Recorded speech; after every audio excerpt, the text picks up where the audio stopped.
scriptures, the human body is often referred to as the temple of God.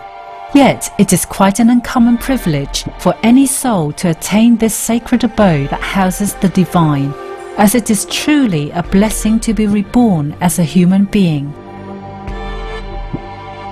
On several occasions, Supreme Master Cheng Hai has spoken about the rarity of this phenomenon. To be reincarnate in the human world is hard. You have to have enough human quality. You have to have affinity with the parents, yeah? And with the society, with the people around which you were born. And very difficult.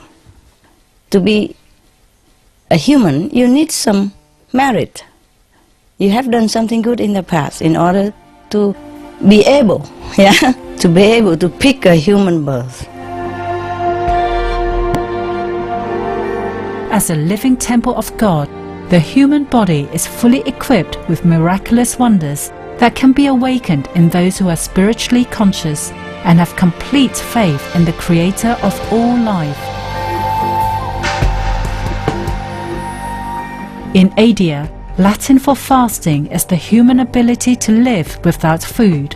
Since time immemorial, there have always been individuals who can sustain themselves on prana, or the vital life force. Through the grace of the Providence, in idiots, people who follow a food-free lifestyle can draw the energy from nature to nourish themselves.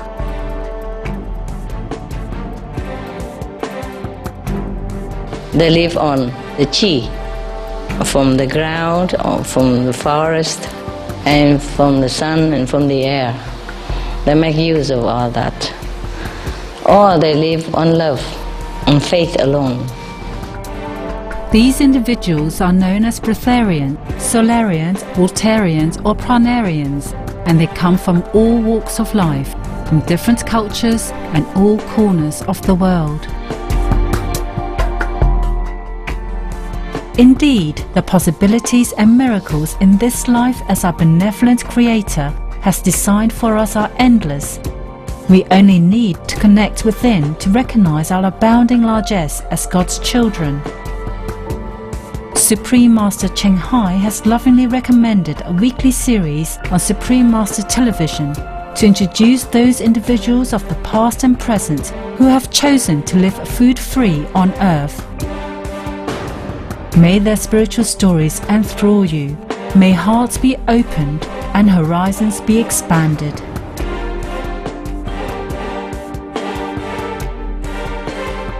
We now invite you to join us for part 2 of our 3-part program, Elitom bin Yisrael, Living a Holistic Breatharian Lifestyle, on Between Master and Disciples. This program discusses the possibility of breatharianism, or living without eating food, and is not a full instruction. For your safety, please do not attempt to cease eating without proper expert guidance.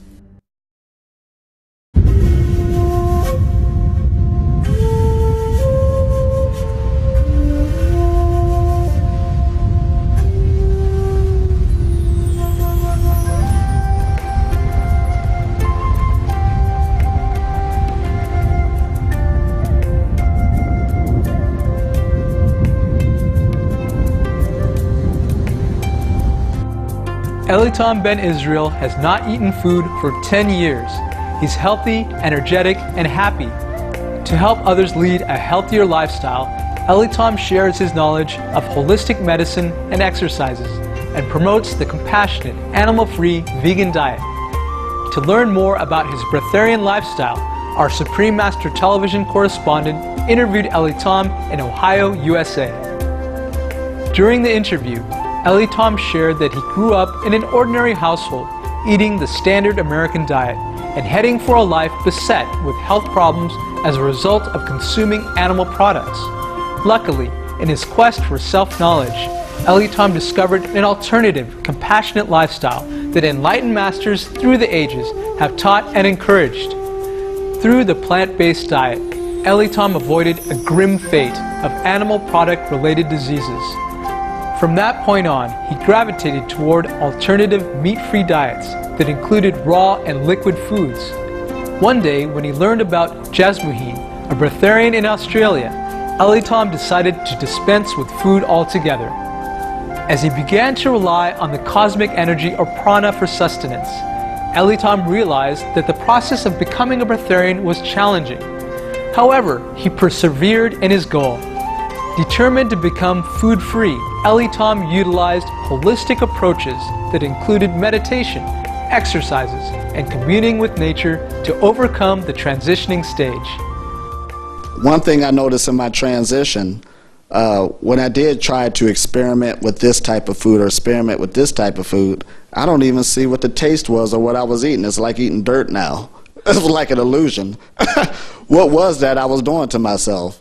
So of course when humanity experienced that as a whole, of course they're going to finally pick up that that didn't taste good after all. That was a belief system, a mindset, and we could all launch off into bettering the planet and the universe. As a breatharian, Elitom realizes he doesn't even need to drink water. Similar to the breatharian Indian holy man Prahlad Jani, Elitom's body produces the water it needs. I'm really curious, you mentioned before that you can create water spontaneously within your own body. Yes. Please dwell upon that for us.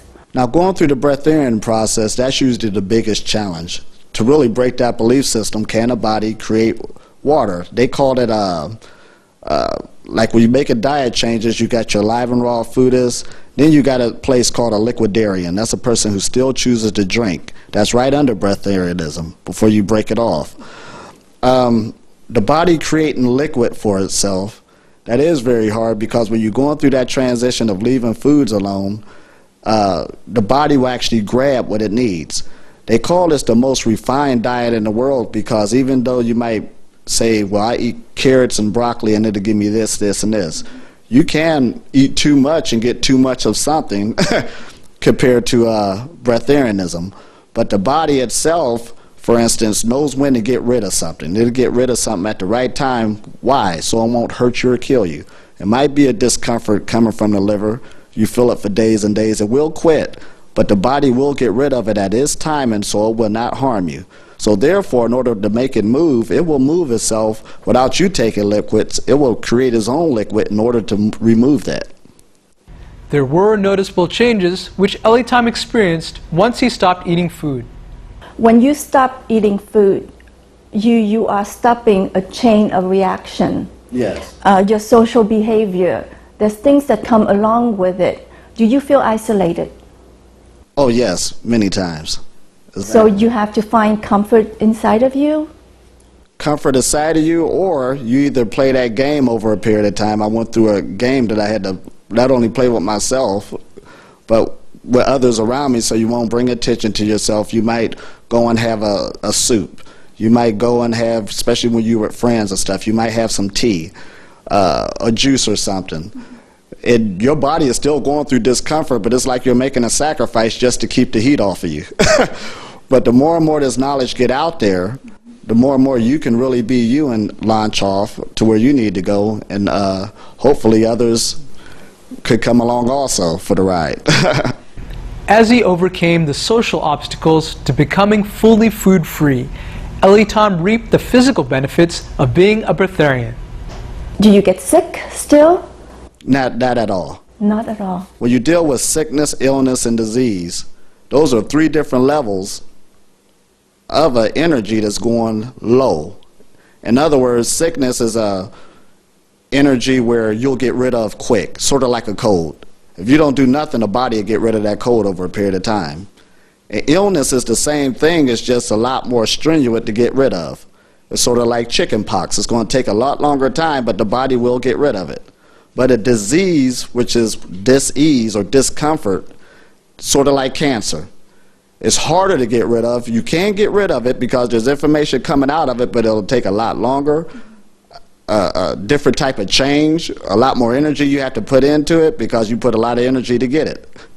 Sort of like a person who catch cancer from smoking cigarettes. They put a lot of time and energy in doing that. You had to actually go work, go get the money, go purchase the cigarettes. You had to do this year in and year out, so you actually earned the cause and effect of your actions or what just took place. So it's the same thing like when you said on getting sick. Every sickness, illness, and disease is actually created by the individual if they realize it or not. Aside from the physical benefits of good health, Elitom discovered within himself clarity of mind and perception. So do you perceive, because of your change physically on your body, your life change around that too? Exactly. Because everything you put in your body actually deals with consciousness or a thought process that you're dealing with. Because to me, this is a science also. In other words, I'm sort of like a researcher using my own body as a laboratory going through this. So there's a lot of notes I picked up through the years. One time I went through a situation where I just kept drinking juices, blending them up myself, getting organic fruits. Then one day I went to the machine and got a juice that said 100% orange juice. Now before I took this, when I had the other juices, I was thinking of all these positive things I was going to do today. As soon as I took the juice in the can, it was like something just came over me. It said, put it off to tomorrow. Just off of that thought process of what went into my body just now. So a lot of people don't even notice this, but there is information that's coming out now that, for instance, a lot of people that's in prison, a lot of that was based on diet. Children in school, why are they getting bad grades? A lot of it is based on diet. So there's a lot of things that humanity has to deal with that they have to take responsibility for what's going on to your body, also connecting with the thought process, and that's what spirituality and holistics was talking about all along. Mind and body connection. As a Breatharian, Elitom also achieved a heightened sense of spiritual awareness.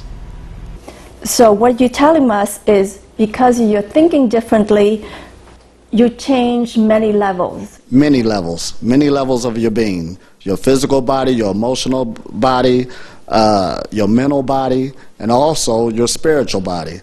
Now when I say spirituality, most people want to rotate to religion and vice versa and belief systems again. However, I look at it as, when you look at that word spiral being the root word of spirituality, every thought process and every deed that we do either going to raise your vibration or lower it. So all of us is on that. In spirituality, you actually can raise your energy, because we're not inert energy where you just stagnate it, or you can lower it. It's your choice. Actually, when we're dealing with these changes like this, I'm even on a level of growth where there's so much levels of growth. I wish I was around other people just like me.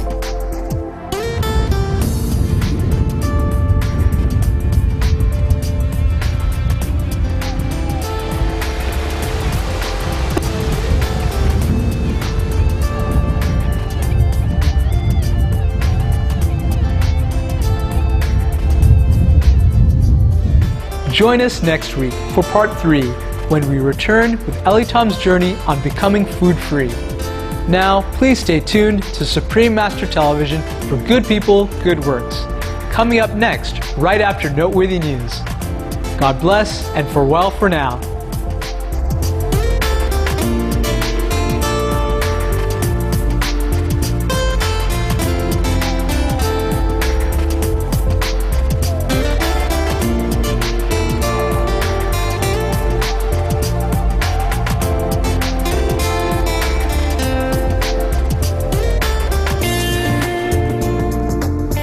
For more details, please visit www.suprememastertv.com/BMD.